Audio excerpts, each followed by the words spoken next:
நீங்கள் ரொம்ப பெர்ஃபெக்டாக ரொம்ப உணர்வு பூர்வமாக ரசித்து உங்கள் வாழ்க்கையை சமைக்கிறதுலேருந்து சமையல் அறையை பாதுகாக்கிறதுலேருந்து எது எது இருக்கணும் எது எது இருக்கக்கூடாது இப்படியெல்லாம் ரொம்ப தெளிவாக தெரிஞ்சிங்கன்னா எப்படி இருக்கும்? வெளியிலேருந்து வரக்கூடிய செல்வமும் நல்லா வரும், உள்ளே அது பெருகும், ஆனந்தமாகும், நோய் நொடி இல்லாமல் வாழ்க்கை சுகமாக இருக்கும். கத்தி மொன்ன கத்தி இருந்து அதை யூஸ் பண்ணாமையே போட்டு கிடந்தா அதில் சிக்கல் வருது. கத்தியை சாணம் பிடிச்சி வைங்க, கத்திரிக்கோள் வச்சுக்கோங்க, சாணம் பிடிச்சி வச்சுக்கோங்க. காய் சீவர சல்லடை பழசா போச்சா அதை கொண்டு போட்டுருங்க. ஒரு பொருள் இருக்கு, இன்னொரு பொருளை வச்சிங்கன்னா ஏக்கம் ஏற்படும். ஒவ்வொரு பொருளும் மனிதனோடு வந்து பேசக்கூடியது. ஒவ்வொரு பொருளுக்குள்ளரையும் ஆன்மா இருக்கிறது. நம்மளோடு உறவாட வந்தவை, நம்மளோடு சுகமாக இருக்க தகுந்தவை. அதனால் எல்லா பொருள்களையும் நேசிங்க.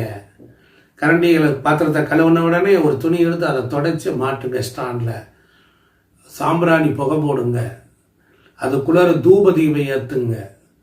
அமாவாசை பௌர்ணமி நாளில் சமைச்ச சாப்பாடை அப்படியே கிச்சனில் வச்சு அங்கேயே எல்லா பொருள்களையும் வச்சு விபூதி தடவி ஒரு சூட நிவாரணை காட்டி அன்னபூர்ணிக்கு நன்றி சொல்லுங்க. கோவிலில் பொறுத்த மாதிரி அந்த அடுப்படியை நீங்கள் வச்சுக்கிட்டீங்கன்னா நல்லாயிருக்கும்.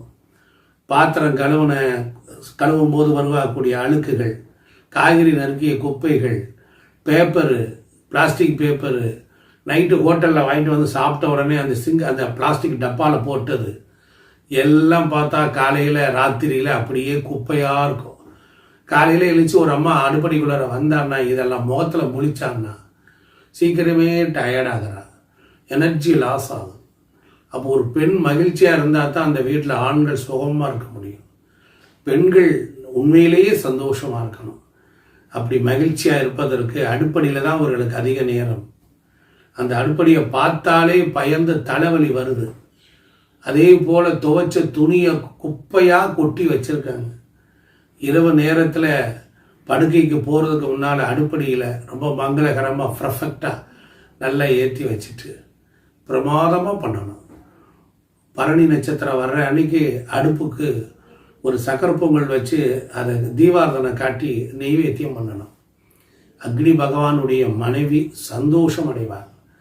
அன்னபூரணி மாதா அந்த வீட்டில் தங்கி இருப்பார்.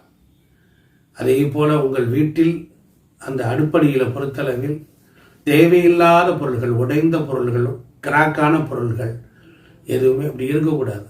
அளவுக்கு அதிகமான சாமான்கள் அடுப்படியில் இருந்தால் எரிச்சலும் கோபமும் படபடப்போ ஹீமோகுளோபின் குறைகிறதோ வரும். இப்படி அடுப்படியை பற்றி அழகாக பேசிகிட்டே போகலாம். தரையில் உட்காந்து அப்படி காய்கறி நறுக்கனா சுகமாக இருக்கும். இங்கே நிற்கக்கூட வழி இல்லை. அந்த ஆம்பளை 6 அடிக்கு கிச்சனை கட்டிட்டு நான் எங்கே போய் நிற்கிறது? கால் கடுக்க அங்கே நின்று மணிக்கணக்கில் நொந்து வெந்து நீங்கள் சமைக்கும் போது உங்கள் வலியும் வேதனையும் அந்த உணவில் பதிவாகுது. அதிலிருந்து நீங்கள் விடுபடணும். கவனிச்சிங்களா? அப்போ நீங்கள் மகிழ்ச்சியாக சந்திச்சிங்கன்னா பிள்ளைகள் ஆரோக்கியமாக இருக்கும். கணவனார் சந்தோஷமாக இருக்கார். சமைக்கும் போது கணவனாரோடு அன்பு கொண்டு, காதல் கொண்டு, மையல் கொண்டு சமைச்சு பாருங்கள். வெறுப்புணர்வோடு திட்டி தீர்த்துக்கிட்டே சமைச்சிங்கன்னா அதில் உணவில் பதிஞ்சு அந்த உணவு என்ன ஆகுது? சாப்பிட்றவங்களுக்கெல்லாம் போய் பிள்ளைங்க தவறான பாதைகள், படிப்பு சரியில்லாமல் போகுது, கெட்ட சேர்க்கை. அப்போ ஒரு வீட்டில் ஒரு பெண் சமைக்கும் பொழுது எந்த சிந்தனையில் சமைக்கிறாளோ அந்த சிந்தனையே அங்கு பதிவாகுது.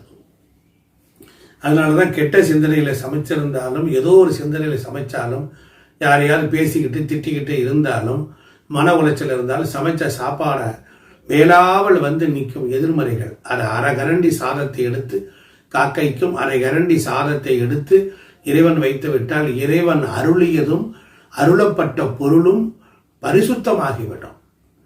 இந்த மாதிரி நல்ல சிந்தனையோடு சிவசிவ என்கிற தீவினையாளர், சிவசிவ என்றிட தீவினை மாலும், சிவசிவ என்றிட தேவரும் ஆவர். சிவசிவ என்ன சிவகிரிதானே.